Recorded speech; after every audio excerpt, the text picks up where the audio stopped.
జూబ్లీహిల్స్ ఉప ఎన్నికలో మాగంటి సునీతకు సంబంధించిన వ్యవహారం ఇప్పుడు రచ్చకెక్కింది. మాగంటి మొదటి భార్య మాలినీదేవి వర్సెస్ రెండో భార్య సునీతగా ఉంది. మాగంటి కుటుంబం రోడ్డుకెక్కింది. అనేక అంశాలు చర్చకొస్తున్నాయి. మీడియా ముందుకైతే మొదటి భార్య కొడుకు, రెండో భార్య కుమార్తె వర్సెస్ అన్నట్టుగా సాగుతోంది. ప్రవీణ్ మరిన్ని వివరాలు అందిస్తారు. ప్రవీణ్,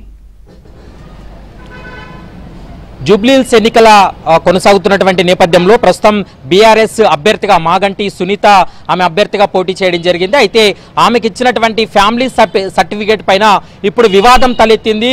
కొద్ది నిమిషాల క్రితమే తహసీల్దార్ కార్యాలయానికి వెళ్ళినటువంటి సమయంలో కూడా అక్కడ తహసీల్దార్ కార్యాలయంలో తహసీల్దార్ ముందు విచారణకు రావడం జరిగింది. విచారణలో చాలా కీలకమైనటువంటి అంశాలు ప్రస్తావన చేయడం జరిగింది. ముఖ్యంగా మాగంటి గోపీనాథ్ మొదటి భార్యగా ఉన్నటువంటి మాలినీదేవి కుమారుడు ప్రద్యుమ్న తారక్ కూడా విచారణకు హాజరయ్యాడు.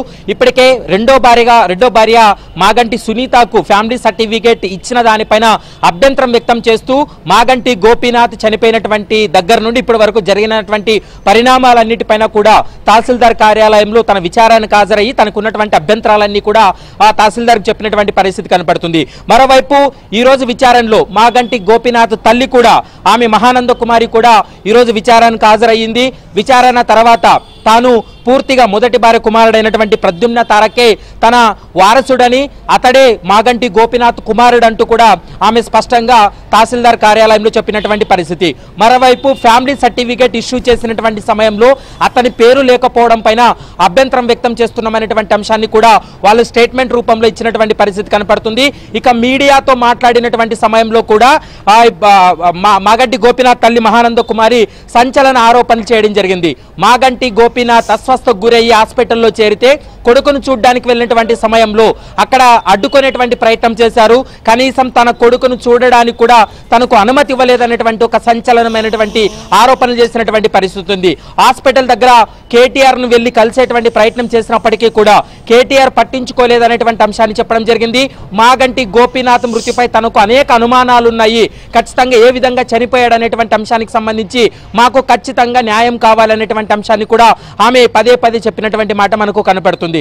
మరోవైపు హాస్పిటల్కి వెళ్ళినటువంటి సమయంలో తన అస్వస్థకు గురై చనిపోయినప్పటికీ కూడా ఒక తల్లిగా తనకు సమాచారం ఇవ్వాల్సి ఉంది, ఎలాంటి సమాచారం ఇవ్వలేదనేటువంటి అంశాన్ని కూడా ఆమె చెప్పడంతో పాటు మాగంటి గోపీనాథ్ చనిపోయిన తర్వాత ఆ బీఆర్ఎస్ పార్టీ నుండి మాగంటి సునీతను పార్టీ అభ్యర్థి అంటే ఆ పార్టీ తరపున జూబ్లీహిల్స్ ఎమ్మెల్యే అభ్యర్థిగా నిలబెట్టడానికి కూడా ఆమె అభ్యంతరం వ్యక్తం చేసింది.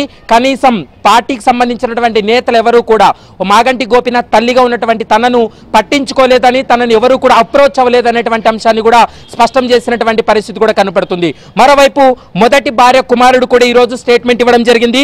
ప్రద్యుమ్న తారక్ కూడా తన స్టేట్మెంట్ లో చాలా కీలక అంశాలు కూడా ప్రస్తావన చేశాడు. తాను రాజకీయాలు మాట్లాడడం లేదని చెప్తూనే ఒక పార్టీకి సంబంధించినటువంటి నేతలు తనను బెదిరింపులకు దిగారని, గతంలో మా నాన్న చాలా సందర్భాల్లో చనిపోయేంత వరకు కూడా మా నాన్న తనకు కాల్ చేసేవాడు, మాట్లాడేవాడు, తన బాగోగులన్నీ చూసేవాడంటూ కూడా స్పష్టంగా చెప్తున్నాడు. మరోవైపు మాగంటి గోపీనాథ్ వారసుడు తానేనంటూ కూడా ప్రద్యుమ్న క్లెయిమ్ చేసుకుంటున్నటువంటి పరిస్థితి కనపడుతుంది. కాబట్టి ఈరోజు ఇటు మొదటి భార్య కుమారుడు, రెండో భార్య తరపున కుమార్తె, తర్వాత మాగంటి గోపీనాథ్ తల్లి కూడా ఈరోజు విచారణకు హాజరయ్యారు. తదుపరి విచారణ 25కు వాయిదా వేశారు. 25వ తారీఖున మరోసారి ఈ ఫ్యామిలీ సర్టిఫికేట్ అంశానికి సంబంధించి మరోసారి విచారణ కొనసాగేటువంటి అవకాశం అయితే స్పష్టంగా కనపడుతుంది. ప్రస్తుతం మాగంటి గోపీనాథ్ తల్లి అయితే మాత్రం మొదటి భార్య కుమారుడైనటువంటి ప్రద్యుమ్న తారక్కే తాను సపోర్ట్ చేస్తున్నాను, తనకే నేను అండగా ఉంటాననేటువంటి అంశాన్ని స్పష్టంగా చెప్పడం మనకు కనిపిస్తుంది. మరోవైపు మీడియాతో మాట్లాడినటువంటి సమయంలో కూడా అంశాన్ని ప్రస్తావన చేయడం జరిగింది. రెండో భార్య సునీత కనీసం తమతో మాట్లాడడం కానీ ఆమెకు మా కుటుంబానికి సంబంధం లేదు, అయినప్పటికీ కూడా మాగంటి గోపీనాథ్ తన భర్త అని చెప్పి క్లెయిమ్ చేసుకునేటువంటి ప్రయత్నం చేస్తున్నారు. కాబట్టి ఈ అంశానికి సంబంధించి ఫ్యామిలీ సర్టిఫికేట్ ఇష్యూకి సంబంధించి పూర్తి స్థాయిలో విచారణ జరిపి తమకు న్యాయం చేయాలంటూ కూడా తహసీల్దార్ ముందు వాళ్ళు స్టేట్మెంట్ ఇవ్వడం జరిగింది.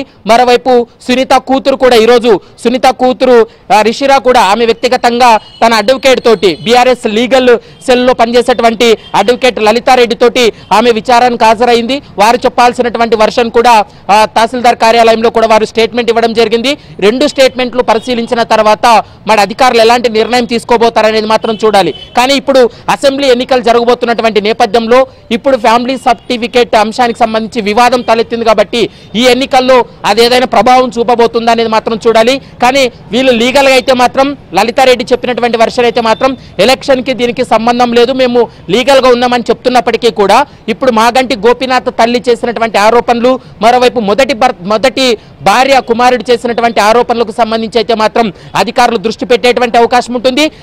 వీరి యొక్క పాత్రకు సంబంధించి వీళ్ళ పేర్లు కూడా ఫ్యామిలీ సర్టిఫికేట్లో లేవు కాబట్టి వాటికి సంబంధించి అధికారులు ఎలాంటి నిర్ణయం తీసుకోబోతారనేది మాత్రం 25వ తారీఖు ఒక క్లారిటీ వచ్చే అవకాశం అయితే కనపడుతుంది. Okay Praveen, thank you.